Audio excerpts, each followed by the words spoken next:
오늘부터 6.17 부동산 대책의 금융부문 조치가 시행됩니다. 앞으로는 규제 지역에서 주택담보대출을 받아서 집을 사려면 주택 가격과 상관없이 전입 의무가 부과됩니다. 네, 그런데 6.17 부동산 대책 이후 보름도 안 돼 서울의 전세난이 더 심화되면서 벌써부터 부작용이 우려되는데요. 전문가와 함께 진단해 보겠습니다.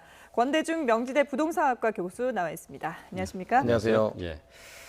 자, 지난달 17일에 대책이 나왔습니다. 네. 규제 위주의 대책이었어요. 그렇죠. 오늘부터 이제 본격적으로 이제 시행이 되는데 말이죠. 시행되는 내용부터 좀 살펴보도록 하죠. 전부 다 시행되는 건 아니고요. 네. 오늘부터 대출이 이제 규제되는데요. 아. 원칙적으로 이제 조정 대상 지역 이상의 규제 지역에서는 1가구 2주택은 전면 대출 금지고요. 네. 네. 1가구 1주택도 원칙적으로는 금지입니다. 물론 이제 대출을 받을 때 2년 내에 집을 매도해야 되고요. 네. 기업 대출에 대해서도 금지입니다. 이 갭 투자를 받기 위해서. 기업 대출이요? 네. 그러니까 이제 기업으로 법인으로 받는 법인으로, 대출 같은 예. 경우, 네, 그런 경우죠. 그리고 이제 3억 원 이하 그 대출만 허용이 되는데요. 네. 대출을 받고 주택을 구입하는 경우에는 6개월 이내에 저집 신고를 하고 입주해야 됩니다. 물론 이제 보금자리 주택론으로 그 대출을 받을 때에는 네. 3개월 내에 입주해야 됩니다. 이렇게 입주 요건이 강화돼서 예. 대출도 규제되고 그 입주 요건이 강화돼서 점점 내 집 마련하기가 더 어려워졌습니다. 그러게요. 근데 뭐 이 부동산 정책이 뭐 21번째냐, 네. 22번째냐 논란도 있었고 김현미 장관은 4번째밖에 안 된다 네. 이렇게 얘기를 하고 있는데 사실 그동안에 정부가 할 수 있는 조치들을 다 했다라고 보는데 그럼에도 불구하고 이번 조치에도 불구하고 아직까지 좀 부동산 시장이 불안한 모습을 보이고 있거든요. 네. 왜 그런 걸까요? 우선 정부가 그 2017년도 5월 9일 날 문재인 대통령이 취임했거든요. 네. 이후에 21번이 아니라 그보다 더 많습니다. 예. 큰 대책, 규제 대책만 따져도 10번이 넘는데요. 이렇게 그 정부가 대책을 내놓는데도 불구하고 부동산 시장이 잡히지 않는 이유는 일단은 이제 수요자가 원하는 지역에 공급이 안 된다는 거. 예. 그러면서 이제 저금리 유동성 자금이 풍부하다는 거. 네. 그리고 더 나아가서 이제 이 경제가 어려운데도 불구하고 다른 쪽에 투자처가 없어요. 예. 그러다 보니까 부동산 쪽에 자금이 몰려서 그런 현상이 나타난 거 아닌가. 결국에는 공급 부족입니다. 예. 그러니까 규제로만은 힘들다는 얘기가 되겠네요. 그러니까 공급 대책이 없기 때문에 오른다는 얘기입니까? 근데 이제 정부에서는 그런 얘기 합니다. 21번의 대책 중에서 공급 대책이 왜 없느냐. 예. 지난 그 5월 6일 날 서울에 7만 가구를 공급하겠다고 얘기를 했습니다. 네. 네. 그리고 지난해부터 3기 신도시 그렇죠. 5군데를 예. 공급하겠다고 했는데 문제는 수요자가 원하는 지역에 있어야 됩니다. 아. 수요자가 원하는 지역이 아니다 보니까 또 원하는 지역은 가격이 계속 오를 수밖에 없고 예. 계속 공급이 부족하다는 얘기를 하는 건데 이번 정부 들어와서 특히 이제 재개발 재건축 사업 같은 걸 너무 규제하다 보니까 도심지에 주택 공급이 없는 겁니다. 예. 네. 이게 계속적으로 주택 가격을 상승시키는 원인이 되는 거 아닌가 하는 생각이 들어요. 근데 수요자가 원하는 지역을 어디라고 봐야 되는 겁니까? 우선은 서울에 몰려 사는 인구가 많다 보니까 네. 서울에 원하고요. 또 서울에서 가까운 지역 아니겠습니까? 대도시 중심이고. 예. 그러다 보니까 서울 시내에서 주택을 공급할 수 있는 토지가 없잖아요. 네. 그러면 결국에 재개발, 재건축을 통해서 공급을 해야 되고 네. 또 주거 환경도 개선해야 되고. 그러나 이제 지난 5월 6일 날 정부가 그 용산 기지창 자리를 비롯해서 한 7만 가구 공급하겠다는 거는 시장에 상당히 그 긍정적인 효과를 주고 있습니다. 예. 문제는 서울을 규제하다 보니까 수도권 지역으로 너무 풍선 효과가 나타나는 그러니까요. 거예요. 예. 그래서 또 이번에 이제 6.17 대책이 바로 그런 풍선 효과가 나타나는 지역을 규제한 거거든요. 예. 또 비규제 지역 중에서 여기서 빠진 지역이 또 다시 오르고 있어요. 네. 이거는 결국에 수요보다 공급이 부족한 건 분명한 거거든요. 그래요. 예. 근데 지금 6월 하면은 사실 부동산 시장에서는 비수기 아닙니까? 근데 네, 지금 그렇습니다. 매매 가격도 뛰고 있고 또 더 걱정인 것은 전세 가격이 지금 급격하게 올라가고 있어요. 이거 왜 그런 겁니까? 우선 그 이번 주에 53주 연속 전세 가격이 오르고 있습니다. 그 이유는 이제 그 거래 시장이 위축되고 어렵다 보니까 네. 대기 수요로 남는 겁니다. 음. 그리고 또 하나는 이제 작년 2018년도 작년 재작년도 12월 달에 임대주택 등록 활성화 방안을 정부가 내놨어요. 네. 그래서 지난해 말까지 약 145만 가구가 4년 또는 8년 동안 임대주택으로 묶여 있습니다. 네. 네. 매매가 안 됩니다. 예. 그러다 보니까 매물 장기 현상도 있지 않나. 여기에 이제 주택 가격이 계속 올라가다 보니까 실수 소유자가 거기를 쫓아서 집을 못 사게 된 거예요. 그러다 보니까 전세 수요가 늘어날 수밖에 없죠. 예. 공급은 줄는데 수요는 늘다 보니까 계속적으로 전세 가격이 올라가는 거죠. 예, 지금 화면에 나와 있는 걸 좀 설명해 주시겠어요? 지금 매매 거래량은 지금 줄었고요. 네. 전월세 거래량도 줄었어요. 근데 그러면서 가격은 오르거든요. 네. 다시 말하면 이게 매매 가격이 올라가게 전세 가격이 올라가게 되면 매매 가격과 갭이 좁아지잖아요. 네. 그럼 매매 가격도 또 밀어 올리거든요. 그런데 사실은 매매 수요가 대기 수요로 남기 때문에 전세 가격이 계속 올라가는 거거든요. 거래가 줄고 있습니다. 거래가. 네, 전월세 거래량도 6월 달 같은 경우는 6천 가구 정도 되죠, 서울 시내가. 네. 예. 근데 2월 달은 10,000 가구 넘었죠. 이게 이사철이었거든요. 네. 비수기 철인데도 불구하고 반 정도 이렇게 많은 것은 아마도 이사철이 아닌데도 불구하고 가격이 오르기 전에 전세를 구하려는 수요가 늘어서 그런 거 아닌가 하는 생각이 예. 들어요. 근데 일반적으로 보면 부동산 정책을 정부가 내놓으면 거래량이 사실은 좀 줄어드는 당연하죠. 양상을 보이잖아요. 네. 부동산 대책이 어떻게 움직이는지 그걸 좀 관망하는 추세가 있는데 이번 같은 경우에는 대책이 나오고 나서 오히려 더 매매가 증가했다고 하거든요. 대책 직전에 더 많이 늘어났고요, 예. 사실은. 그러고 난 다음에도 계속 늘어난 이유는 이제 법이 시행되려면 개정할 법들이 있잖아요. 네. 예. 시행되기 전에 대해 거래가 많이 늘어났는데 그 이유는 부동산 가격이 계속 오르는 거에 대한 불안감이 있는 거예요. 그러다 보니까 30대가 최소한의 대출을 받거나 또는 뭐 전세를 안고 갭 투자하듯이 주택 거래에 나서서 거래량이 늘어난 것 같습니다. 그러니까 정부에서는 갭 투자를 막겠다고 하는데 어쨌든 막바지라도 갭 투자를 해야 되겠다는 생각에 투자자들이 몰리는 걸로 봐야 되는 건가요? 그렇죠. 그런데 정부가 갭 투자를 막는 방법은 딱 한 가지밖에 없습니다. 대출을 적게 주는 겁니다. 예. 그런데 예. 문제는 갭 투자가 대출만 받아서 투자하는 게 아니고요. 전세를 안고 사는 경우도 있습니다. 네. 우리나라에 있는 전세 제도는 주택 가격 상당 부분이 전세 보증금으로 있기 때문에 예. 나머지 차액을 갭으로 투자하고 예. 주택을 구입해 놨다가 향후에 전세를 내보내고 들어가는 그런 형태의 주택 구입이 많거든요. 네. 그렇죠. 그러니까 정부가 대출만 규제해서 갭 투자를 막기는 이건 한계가 있지요.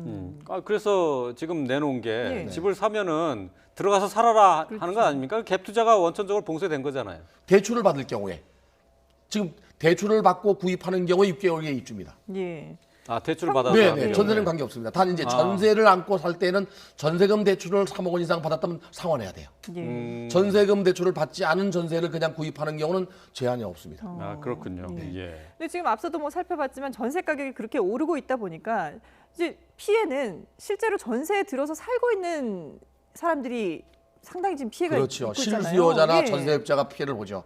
실수요자, 주택이 없는 사람은 주택 가격이 계속 올라서 피해를 보고 그러는 거, 있고요. 예. 전세입자는 전세 금액이 올라서 손해를 보고 그렇죠. 있거든요. 가만히 있는 전세도 주변 지역이 오르니까 소유자가 또 올려달라 해서 또 피해를 네네. 보고 그래서 전세 시장을 안정화시키려면 매매도 어느 정도 이루어지게 해야 되고요. 그리고 임대주택 공급도 늘려야 됩니다. 예. 지금 저희 보면은 그 마포나 잠실, 강남에서 이제 전세값이 특히 많이 올랐다 네. 그러고요. 잠실 같은 경우에는 저희가 그래픽으로 준비를 한 게 있는데 지금 한 달 사이입니다. 한 달 사이에 무려 3억 원이나 올랐어요. 네. 이거는 정상적이라고 볼 수는 없는 비정상이죠. 거잖아요. 예. 주택 가격이 급등하거나 전세 가격이 급등하는 건 비정상인데 예. 이쪽은 이제 그 토지거래 허가 구역으로 지정이 되면서 네. 주변 지역에 거래가 안 되니까 전세 가격이 많이 올라간 것도 있고요. 네. 또 주변 지역 규제되지 않은 청담동이나 대치동이나 삼성동이나 잠실동 이외의 지역 주변 지역이 또 역시 마찬가지로 풍선 효과로 주택 가격이 오르고 있습니다. 그러다 보니까 거기서 오르는 주택 가격에 전세 살던 사람들이 갈 데가 없는 거죠. 그러게요. 그러니까 계속적으로 전세 가격도 오를 수밖에 없는 그런 악순환이 되는 거듭되는 것 같습니다. 예. 예. 어제 이제 김현미 장관이 구에 나와서 얘기한 게 이제 부동산 대책이 네. 지금 잘 작동하고 있다 이렇게 네. 얘기를 했거든요. 좀 시간이 이제 대책이 효과가 나타나려면 좀 시간이 필요하다. 이제 이달 중순쯤 효과가 나타나지 않겠느냐 이렇게 얘기를 했는데 어떻게 보십니까? 일단 대책이 나오고 바로 시장에 영향을 주지는 않고요. 실행되는 단계별로 이제 영향을 주는데 김현미 장관이 말씀하신 것은 이제 대출 규제나 또 그 이외에 뭐 정비사업, 재건축, 재개발 규제가 실행되면 이제 잡힐 거라고 보는데 네. 우선은 뭐 규제로 부동산 시장을 안정화시키는 것은 한계가 있어요. 결국에 수요가 사라진 게 아니고 수요는 있거든요. 예. 거기에 공급을 늘리지 않고 규제로만 시장을 안정화시키면 나중에 규제가 완화되면 가격은 또다시 오를 수밖에 없습니다. 이번 정부가 계속적으로 대책을 내놓은 이유는 이번 정부 이전 정책이 6.17 대책 이전의 대책들이 시장에 영향을 주는 게 한계가 있었기 때문에 계속적으로 가격이 올라서 대책을 내놓은 거라고 봐야 되거든요. 네. 그러면 이번에 김현미 장관이 6.17 대책을 내놓으면서 강도 높게 폭넓게 한 것이 분명히 시장에 안정화를 줄 수 있다고 장담하는 건데 네. 제가 볼 때에는 규제로는 한계가 있다고 봐요. 한계가 있다. 그러니까 이제 정부에서는 잘하고 있다라고 자평을 하고는 있지만 네. 그러니까 주변에서 이제 이를 지적하는 목소리들이 계속해서 나오고 있는데 뭐 교수님도 좀 한계가 있다라고 하셨는데 그 노무현 정부 당시에 청와대 홍보수석을 했던 네. 조기숙 교수 같은 경우에는 직접적으로 이번 정부를 상당히 비판을 했잖아요. 네. 이거는 어떻게 평가를 하세요? 우선은 그다음 참여정부 당시에는 네. 부동산 시장 자체가 이제 그 토지 공개점제를 도입한 것 중에 하나가 종합부동산세였거든요. 그 네. 외에는 크게 규제한 게 없었고요. 네. 투기 과일지구나 투기 지역을 규제하더라도 거래는 이루어지게 했거든요. 네. 근데 이번에는 거래 자체를 규제하면서 공급도 줄였거든요. 근데 그 당시에는 재개발 재건축 사업도 어느 정도 진행이 됐어요. 네. 뉴타운도 진행이 예. 됐고. 근데 이번 정부 들어와서는 산업계 재개발 재건축 사업을 진행한 데가 거의 없습니다. 지금 입주 물량들은 이전 정부에서 진행했던 것들이거든요. 문제는 이제 2017년도 이후에 서울의 주택 공급이 재개발 재건축 사업을 통해서 공급하는 양이 많이 줄었기 때문에 네. 내년이나 후년이 더 문제입니다. 입주 물량이 점점 줄거든요. 예. 금년도에는 서울의 입주 물량이 약 4만 가구가 넘습니다. 근데 내년도 입주 물량은 부동산 1사 자료를 보면요. 2만 가구 정도밖에 안 됩니다. 예. 서울 시내가 부족하다는 얘기죠. 예. 뭐 수도권은 많이 있어요. 일단 뭐 3기 신도시 있으니까.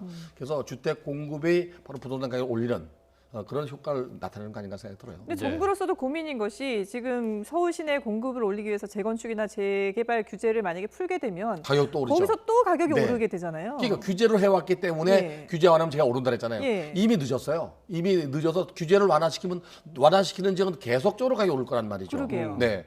그래서 너무 정책을 일관되게 그 수요와 공급을 억제하는 소위 말하는 역수요 공급 법칙을 택한 것 같아요. 수요 공급 법칙이 아니라 수요가 있는 것에 공급을 안 하면 수요가 분산되는 걸로 알고 네. 규제하잖아요. 아, 예. 이게 이제 지금 완화되면 가격이 오를 수밖에 없기 때문에 진퇴양난이라고 봐야 돼요. 그래서 이 그 주택 시장을 좀 안정화시키기 위해서는 서울 시내 분양 주택을 하게 되면 로또가 되니까 네. 분양가 상한제 또 적용하니까 임대 주택을 많이 공급해서 서민들의 주거 안정을 꾀하는 걸 쪽으로 먼저 가고 어느 정도 시장이 안정화되면 주택 공급 분양 주택으로 돌아서야 되지 않나.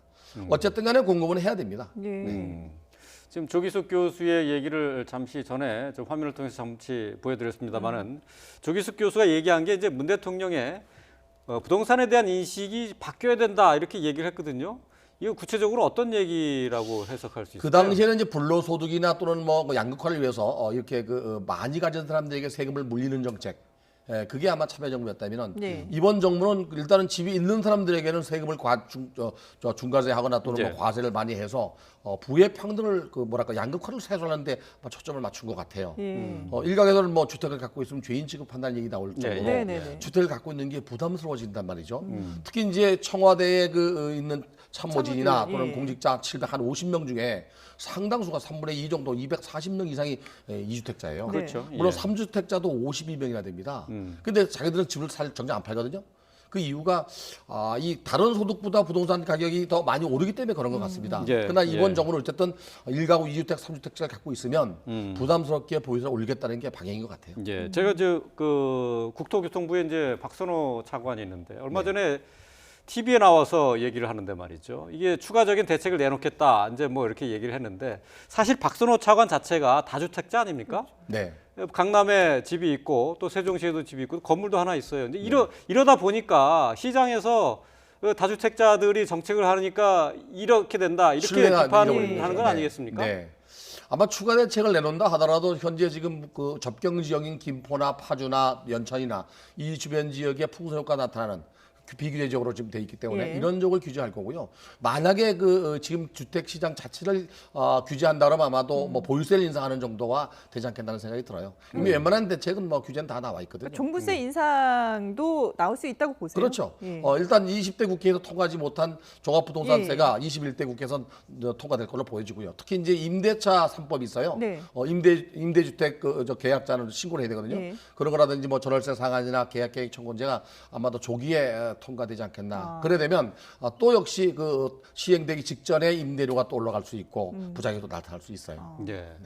근데 지금 이제 정부에서 내놓는 각종 부동산 대책의 목적이라고 이제 나오는 것이 실수요자를 보호하고 투기적 수요를 차단한다는 것 아니겠습니까? 네.